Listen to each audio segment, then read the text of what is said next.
রোববার এনসিপির পদযাত্রা পৌঁছায় লাল পাহাড়ের দেশ রাঙ্গামাটিতে।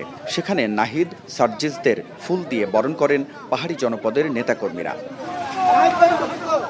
এ সময় বান্দরবান নিয়ে নিজের বক্তব্যের ভুল স্বীকার করেন সার্জিস আলম। কিছুদিন পূর্বে এমন হয়েছিল, আমারই একটি ভুল হয়েছিল।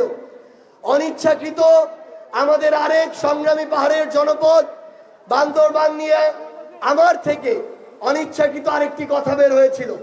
পরক্ষণেই আমার মনে হয়েছে এই কথাটি আমার আসলে বলা উচিত হয়নি। আমি আজকেও আপনাদের সামনে সেটির জন্য দুঃখ প্রকাশ করতে চাই। পরে হাসনাত আব্দুল্লাহ বলেন, সবার সমান অধিকার নিশ্চিত করে সম্প্রীতি, সৌহার্দ্য ও ইনসাফপূর্ণ দেশ গড়াই এনসিপির লক্ষ্য।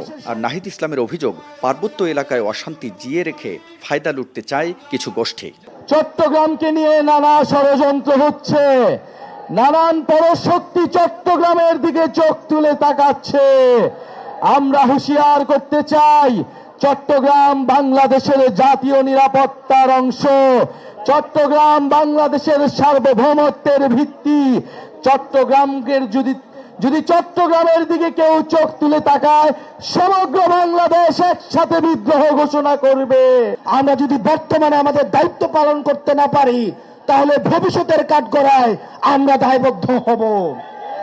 সেজন্য আমাদের একটা নীতি নির্ভর রাষ্ট্র লাগবে, একটা ইনসাফ ভিত্তিক রাষ্ট্র লাগবে, যেই রাষ্ট্র ব্যবস্থায় স্বাস্থ্য, শিক্ষা, অবকাঠামো, কর্মসংস্থান, সাম্প্রদায়িক সম্প্রীতির মধ্য দিয়ে একটা গ্রহণযোগ্য এবং বাসযোগ্য বাংলাদেশ গড়ে উঠবে। পরে চট্টগ্রামের পথসভায় অংশ নেন তারা। এ সময় দলের সদস্য সচিব আক্তার হোসেন বলেন, গোপালগঞ্জে হামলার ঘটনাকে একটি মহল সহিংসতা বলে চালিয়ে দিতে চাইলেও সেটি ছিল সন্ত্রাসী হামলা। গোপালগঞ্জের ঘটনায় অনেকে সহিংসতার কথা বলে, আমরা বলি সন্ত্রাসী হামলাকে সহিংসতা বলার অসত্য চেষ্টা আপনারা করবেন না। আর চট্টগ্রামের ঘটনার প্রসঙ্গ টেনে আহ্বায়ক নাহিদ ইসলাম বলেন, নাসির উদ্দিন পাটোয়ারি সত্য উন্মোচন করতেই এনসিপির পথযাত্রায় কয়েকবার বাধা দেওয়া হয়েছে, তবে কোনো বাধাই এনসিপিকে থামানো যাবে না। জাতীয় নাগরিক পার্টির সম্মানিত বিপ্লবী মুখ্য সমন্বয়ক নাসির উদ্দিন পাটোয়ারি কক্সবাজারে সত্য উন্মোচন করেছেন। সেই সত্য উন্মোচন করার জন্য বিভিন্ন জায়গায় আমাদেরকে বাধা দেওয়া হচ্ছে। বাঁশখালীতে আমাদের সহযোদ্ধা, আমাদের এনসিপির সংগঠকের মাথা ফাটিয়ে দেওয়া হয়েছে।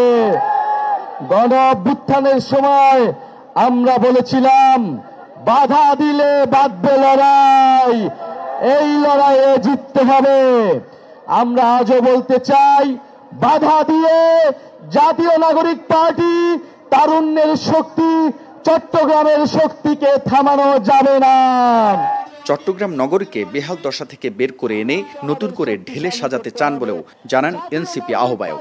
এই চট্টগ্রামকে শক্তিশালী করবে ইনশাআল্লাহ। হাবিবুল ইসলাম হাবিব, স্টার নিউজ, চট্টগ্রাম। আজকে যারা আপনারা উপস্থিত